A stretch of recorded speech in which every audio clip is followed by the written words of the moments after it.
네, 오늘 하나님 말씀은 사사기 13장 8절에서 25절까지인데요. 실제로는 1절부터 25절입니다. 그래서 우리 사사기 13장 1절부터 25절까지 저 한 절 여러분 한 절 교독하겠습니다. 저부터 읽겠습니다. 이스라엘 자손이 다시 여호와의 목전에 악을 행하였으므로 여호와께서 그들을 40년 동안 블레셋 사람의 손에 넘겨 주시니라.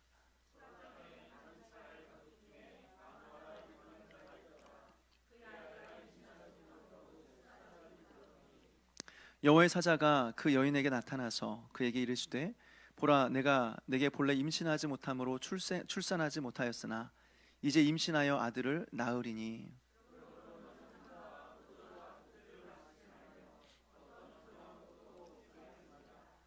보라, 내가 임신하여 아들을 낳으리니 그의 머리 위에 삭도를 대지 말라. 이 아이는 태에서 나음으로부터 하나님께 바쳐진 나실인이 됨이라. 그가 블렛 사람의 손에서 이스라엘을 구원하기 시작하리라 하시니,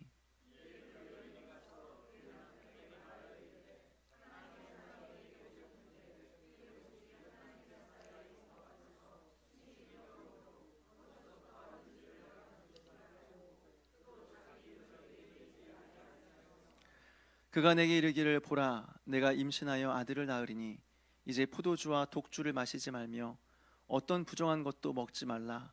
이 아이는 태에서부터 그가 죽는 날까지 하나님께 바쳐진 나실인이 됨이라 하더이다 하니라.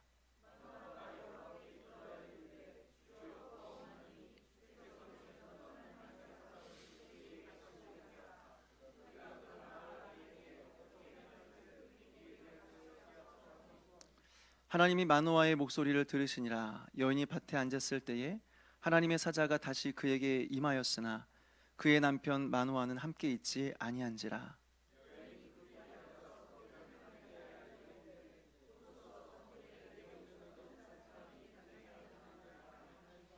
마노아가 일어나 아내를 따라가서 그 사람에게 이르러 그에게 묻되 당신이 이 여인에게 말씀하신 그 사람이니까 하니, 이르되 내가 그로다 하니라.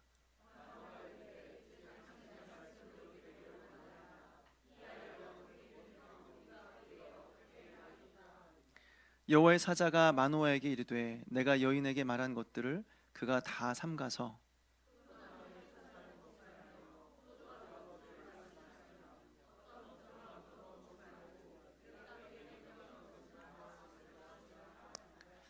마노아가 여호와의 사자에게 말하되 구하옵나니 당신은 우리에게 머물러서 우리가 당신을 위하여 염소새끼 하나를 준비하게 하소서 하니,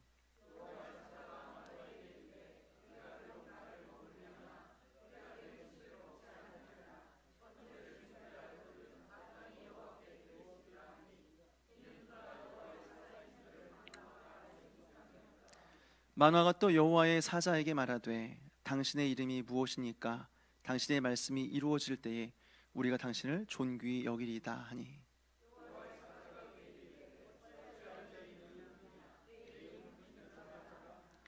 이에 마노아가 염소 새끼와 소재물을 가져다가 바위 위에서 여호와께 드리매 이적이 일어난지라. 마노아와 그의 아내가 본즉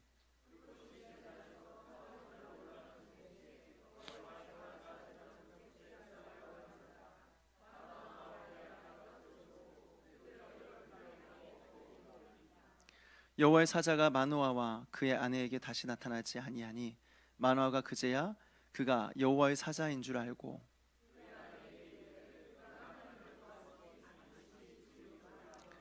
그의 아내가 그에게 이르되 여호와께서 우리를 죽이려 하셨더라면 우리 손에서 번제와 소제를 받지 아니하셨을 것이요 이 모든 일을 보이지 아니하셨을 것이며 이제 이런 말씀도 우리에게 이르지 아니하셨으리다 하였더라.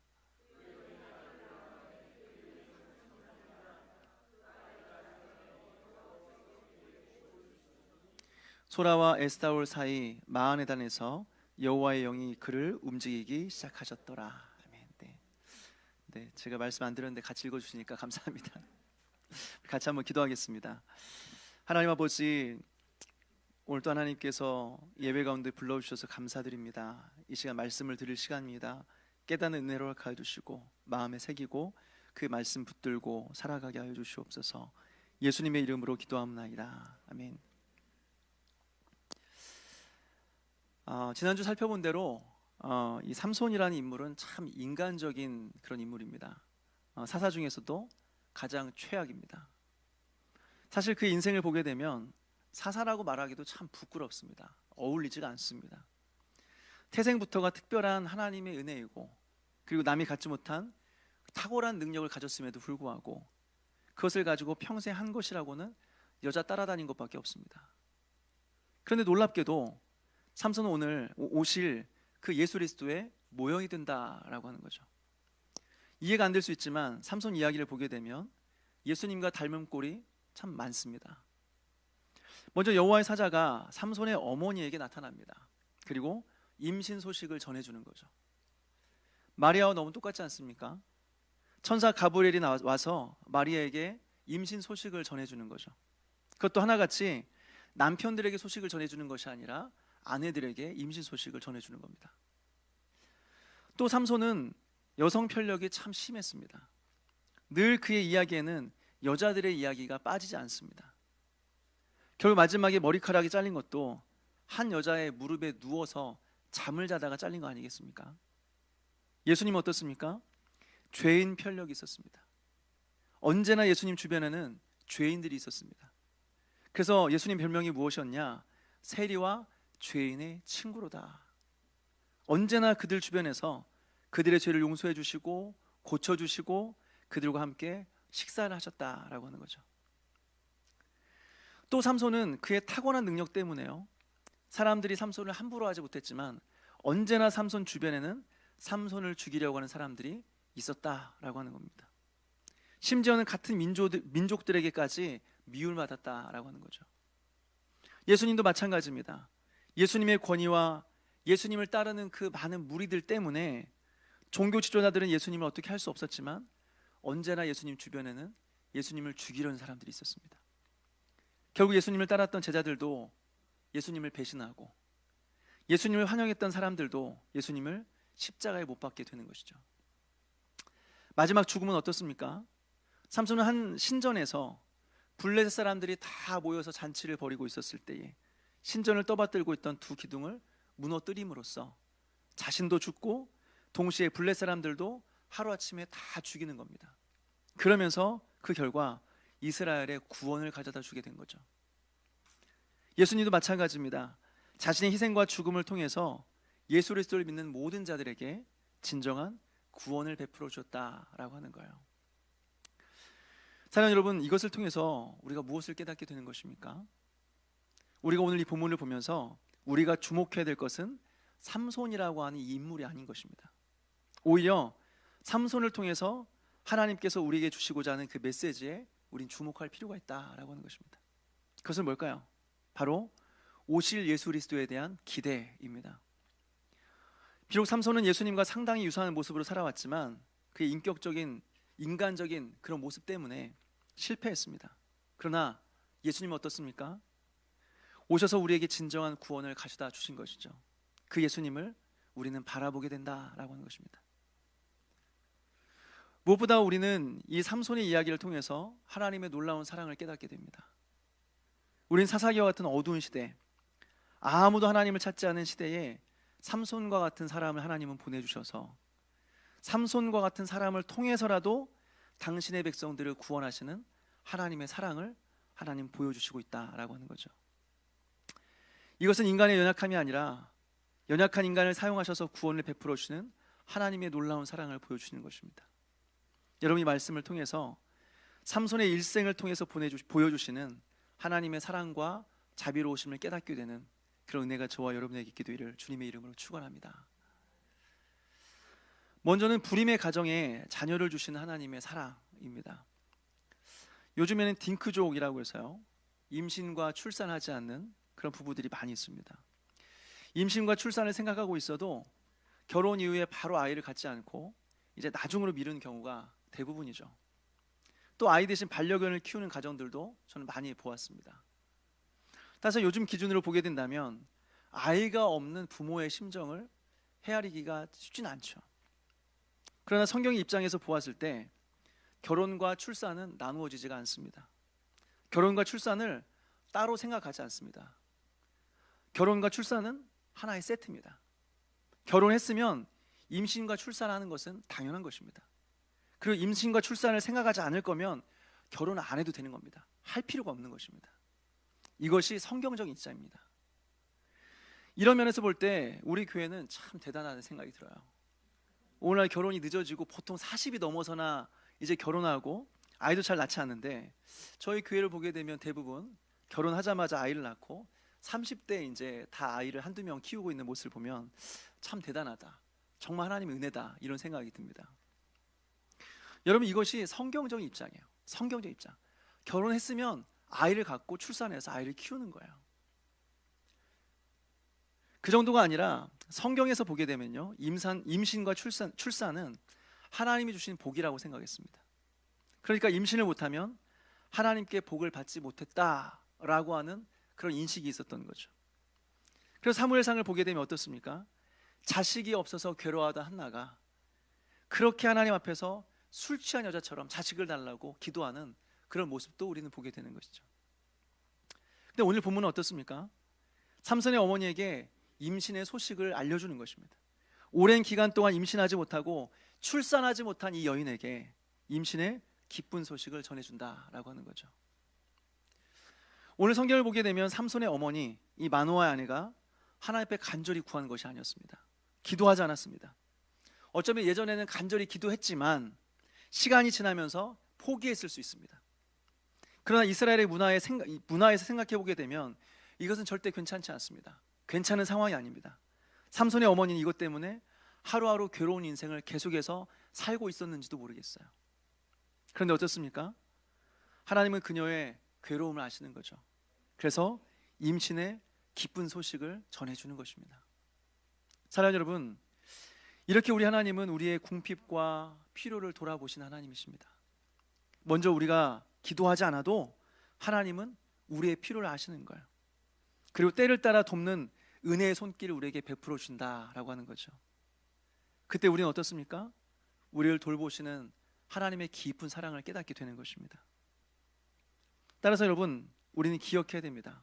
하나님께서 우리를 풍요와 번영 가운데 두시지 않고 연약함과 부족함 가운데 두신 이유가 있다라고 하는 거죠. 그것은 무엇일까요? 바로 우리를 위하여 일하시는 하나님의 손길을 경험하게 하기 위해서라고 하는 것입니다. 이것을 기대하는 것이 바로 믿음이라고 하는 거죠. 사랑하는 여러분, 하나님의 손길을 의지하면서 하나님의 채우시는 그 은혜를 날마다 경험하며 살아가는 저와 여러분 되시기를 주님의 이름으로 축원합니다. 둘째로 마노아의 기도에 응답하시는 사랑의 하나님입니다. 기도에 응답하시는 하나님이요. 여러분, 우리가 하나님의 사랑을 죄송합니다. 하나님의 사랑을 언제 깊이 경험할 수 있을까요? 그 중에 하나는 하나님께서 우리의 기도를 들으시고 응답해 주실 때 우리는 그 속에서 하나님의 사랑을 발견하게 되는 겁니다. 우리 8절 말씀 같이 한번 읽어볼까요? 8절 시작.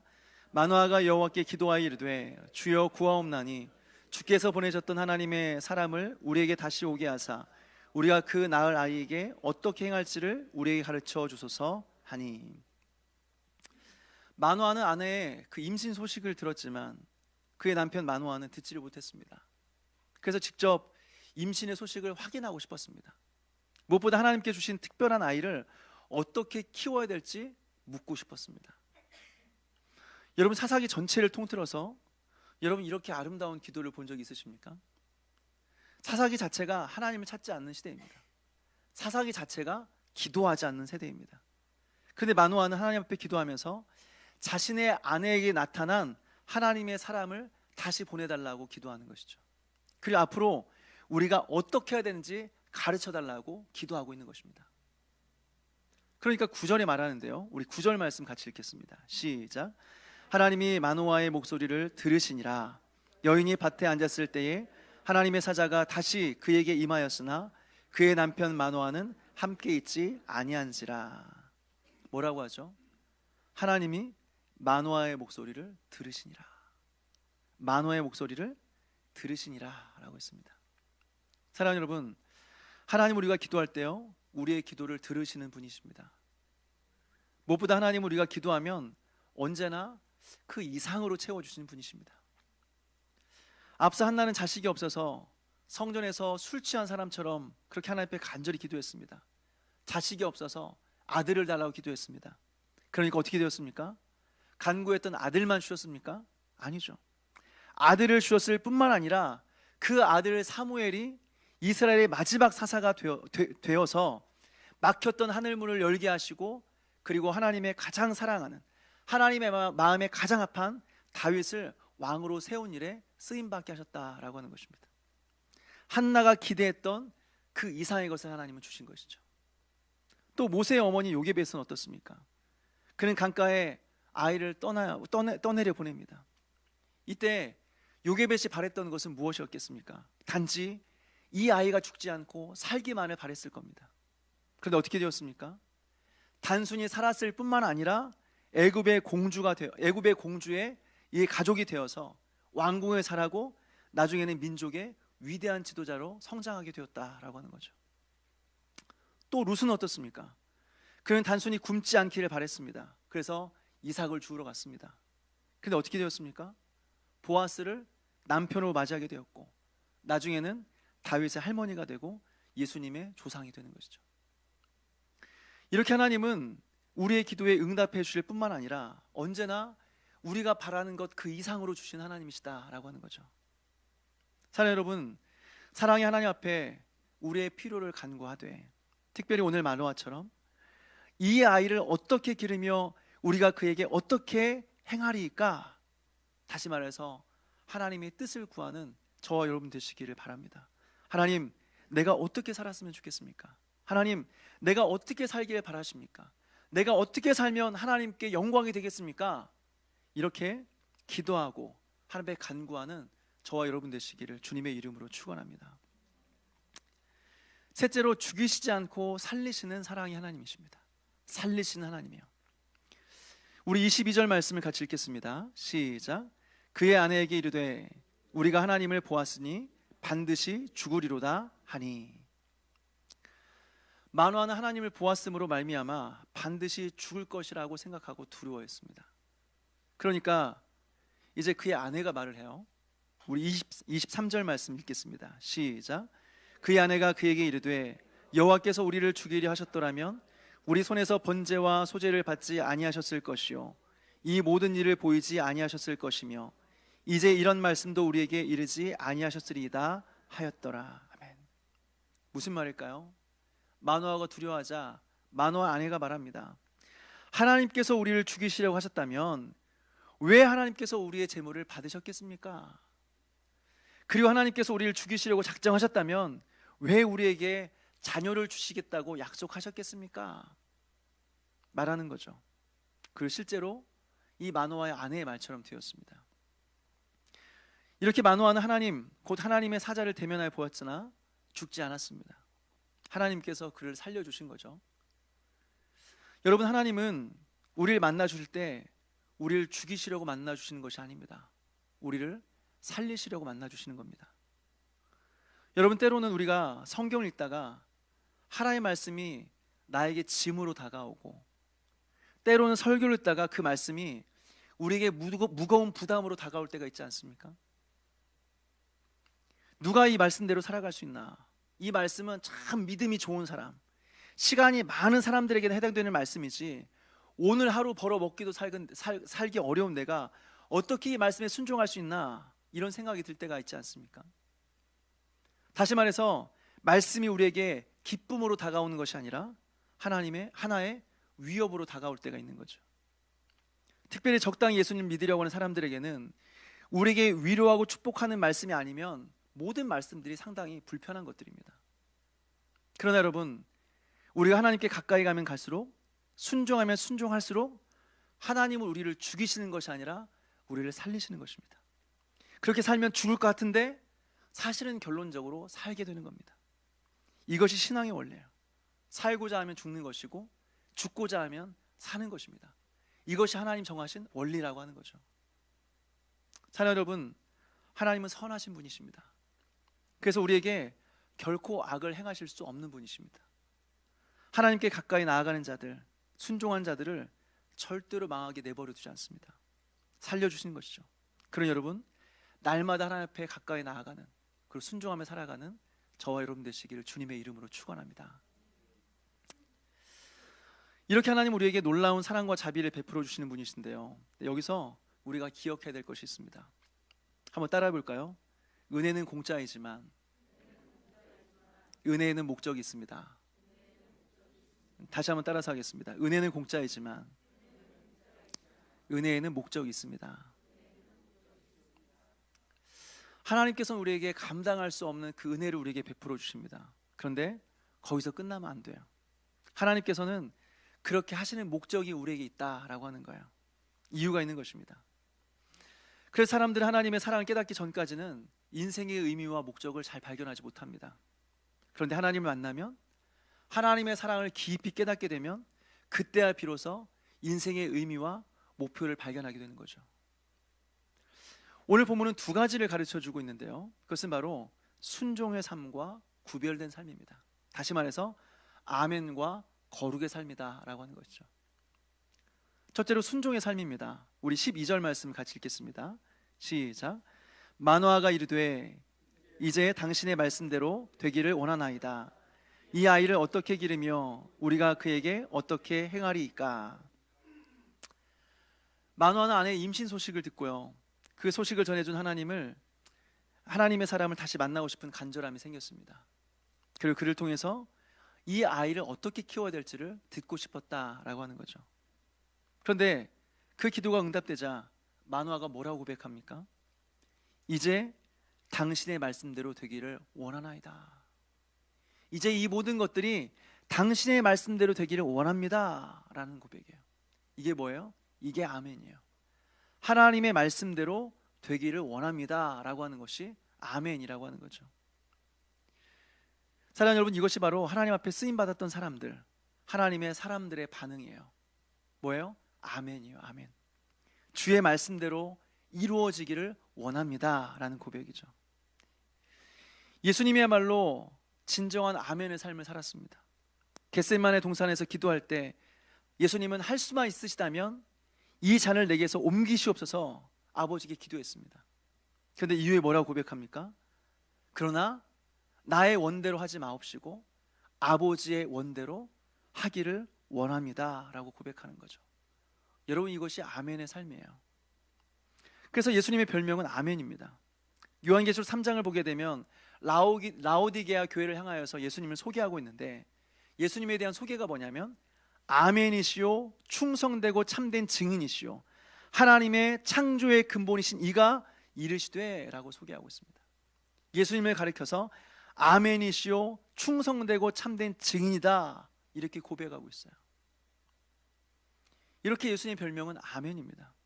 언제나 하나님의 뜻을 이루기를 바라시고 하나님의 뜻을 이루시는 삶을 살았던 아멘의 인생을 살았다라고 하는 거죠. 여러분, 이것이 바로 하나님의 사랑을 아는 자들, 하나님의 사랑을 받은 자들의 모습입니다. 이렇게 하나님의 말씀에 아멘으로 화답하며 삶으로 아멘하는 그런 저와 여러분 되시기를 주님의 이름으로 축원합니다. 두 번째로는 구별된 삶입니다. 다시 말해서 거룩의 삶입니다.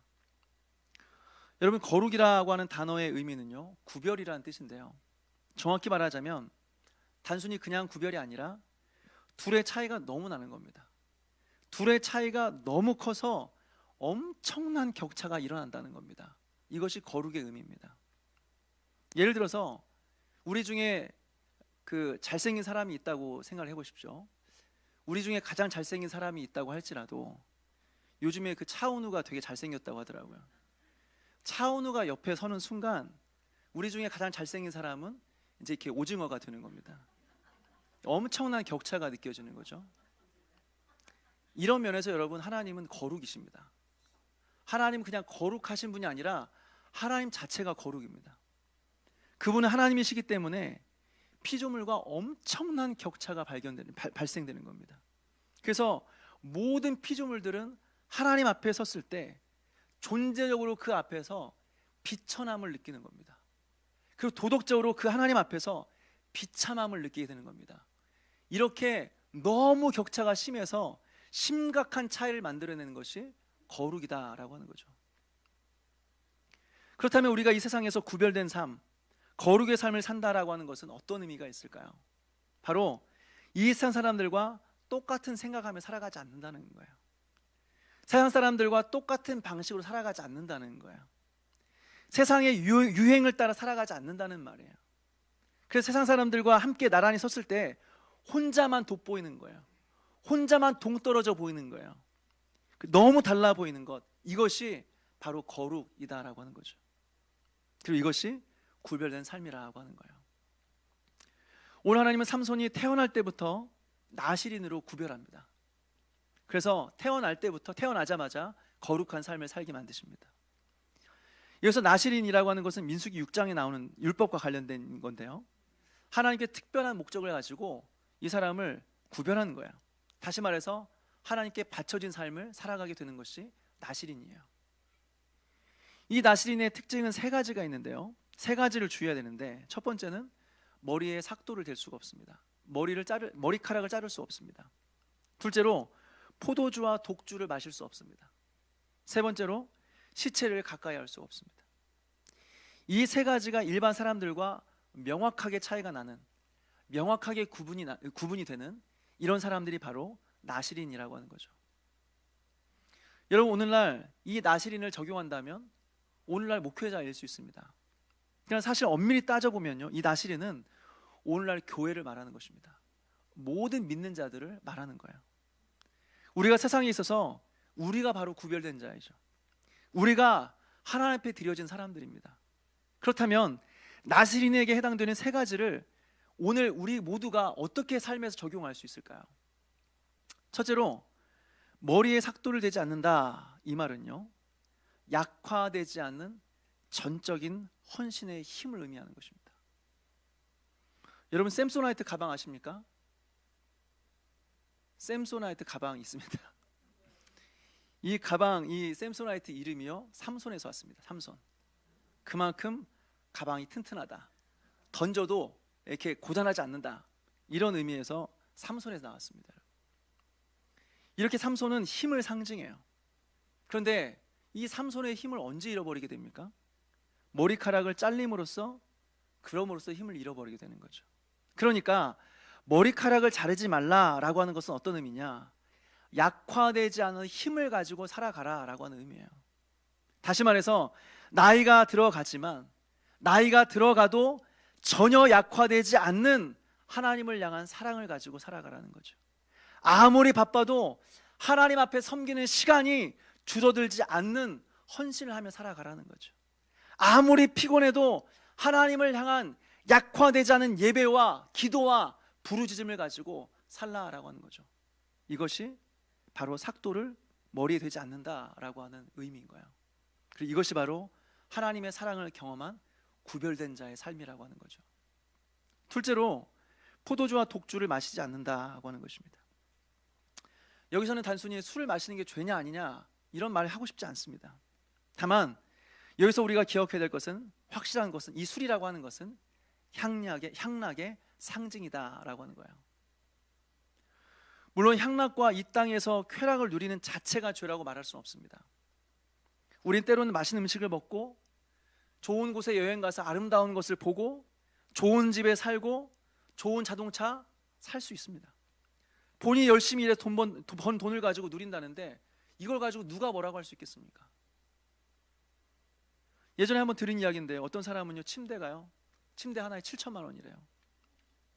이 사람의 논리는 뭐냐면, 놀랍죠, 그죠?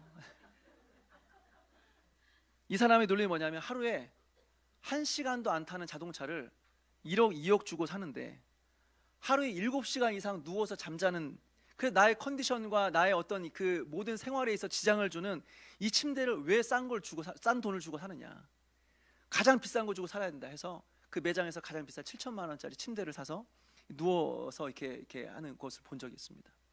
뭐가 문제예요? 돈이 있으면 사는 거죠.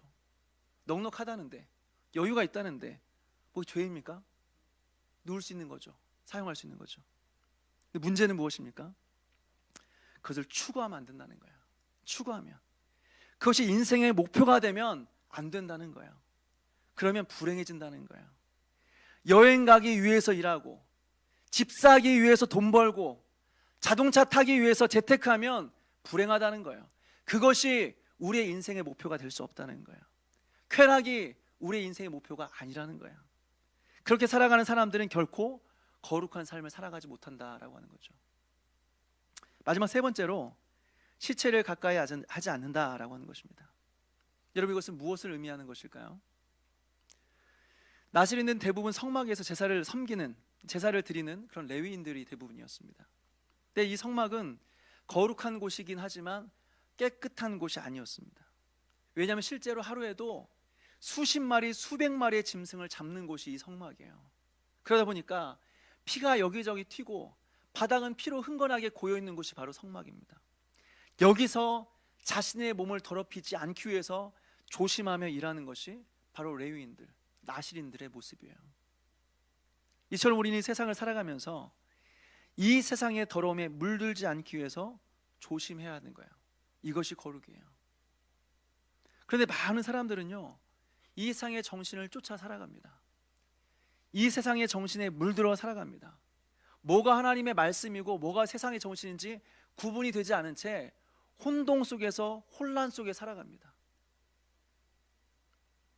그러면서 그리스도인의 정체성이라고는 하나도 없이 예수님을 믿는 자에게 나오는 향취라는 자체가 없이 그렇게 그리스도인지 세상 사람인지 구분되지 않은 채 살아가는 거죠. 요즘에 MZ세대 하는데요, MZ세대를 구분하는 거 저는 싫어합니다. 여러분, MZ는요 핑계입니다. 많은 사람들을 만나보았지만 여러분, 모든 어린 사람들이 철이 없지 않습니다. 오히려 나이가 있는데도 철이 없는 사람들 저는 많이 만났습니다. 그런데 나이 어린 친구인데, 나이가 어린 사람인데 정신 똑바로 박혀있는 사람들 정말 많습니다. 확실합니다. 나이가 문제가 아닌 겁니다. 몇 년도에 태어났는가, 이게 문제가 아닌 겁니다. 이건 정신의 문제입니다. 신앙의 문제입니다. 나이가 그 사람의 성향과 인생을 결정하지 않는다라고 하는 거죠. 이건 세상적인 것입니다. 또 워라벨 있지 않습니까? 워라벨, 일과 삶의 균형, 밸런스가 맞아야 된다 말하지 않습니까? 저는 이 워라벨이라는 말도 좋아하지 않습니다. 일하기 싫은 사람들이 만들어 놓은 말입니다. 균형 같은 거 없습니다. 열심히 일하는 사람들은요 워라벨 말하지 않습니다. 꼭 일 안 하는 사람들이 워라벨을 외치죠. 재미있는 것은 무엇인지 아십니까? 일할 때만 워라벨을 말해요. 일할 때만. 그런데 놀 때는 워라벨을 말하지 않습니다. 한참 놀다가 너무 놀았네, 균형이 안 맞네, 이제 일을 해야겠네, 그래야 균형을 맞추는 거지, 이렇게 말하는 사람 한 번도 만나본 적 없습니다. 놀 때는 절대로 워라벨을 말하지 않아요. 그 일할 때만 워라벨을 말해요. 이게 다 세상을 따라 살아가는 것입니다. 물론 요즘 사람들이 어떻게 생각하고 오늘날 사람들이 어디에 관심을 갖는지 우리는 알 필요가 있죠. 그래야 이 세상을 이해하고 전도할 수 있는 거죠. 그렇지만 이 세상을 따라가는 것은 아니다라고 하는 거예요. 우리는 이 세상의 유행을 따라 살아가는 사람들이 아니라 하나님의 나라를 위해서, 하나님 나라의 문화를 이 땅에 건설하기 위해서 살아가는 존재들이다라고 하는 거죠. 이것이 바로 하나님의 사랑을 경험한 자들이에요. 그리고 이것이 바로 거룩한 삶, 구별된 자들의 삶의 모습이다라고 하는 것이죠. 말씀을 정리합니다. 오늘 본문은 우리에게 하나님의 사랑을 보여줄 뿐만 아니라 하나님의 사랑을 경험한 자들이 어떻게 살아가느냐라는 것을 보여주고 있습니다. 하나님은 당신의 사랑을 경험한 자들에게 요구하는 것이 있어요. 바로 아멘과 거룩의 삶입니다. 다시 말해서 순종과 구별된 삶입니다. 여러분, 이것이 없이는 사실 은혜는 없습니다. 이것이 없으면 진정한 행복의 삶이라고 하는 것은 없습니다. 우리가 불행하다면 돈을 더 벌 생각을 하기 이전에 먼저 하나님과의 깨어진 관계가 있는지를 먼저 살펴보는 것이 먼저입니다. 그리고 우리가 순종하는 삶, 거룩한 삶이 있는지를 먼저 살펴보는 것이 우선이다라고 하는 거죠. 사랑하는 여러분, 우리에게 그 하나님의 놀라운 사랑을 보여주시고자 아들 예수님을 이 땅에 보내어 주셨습니다.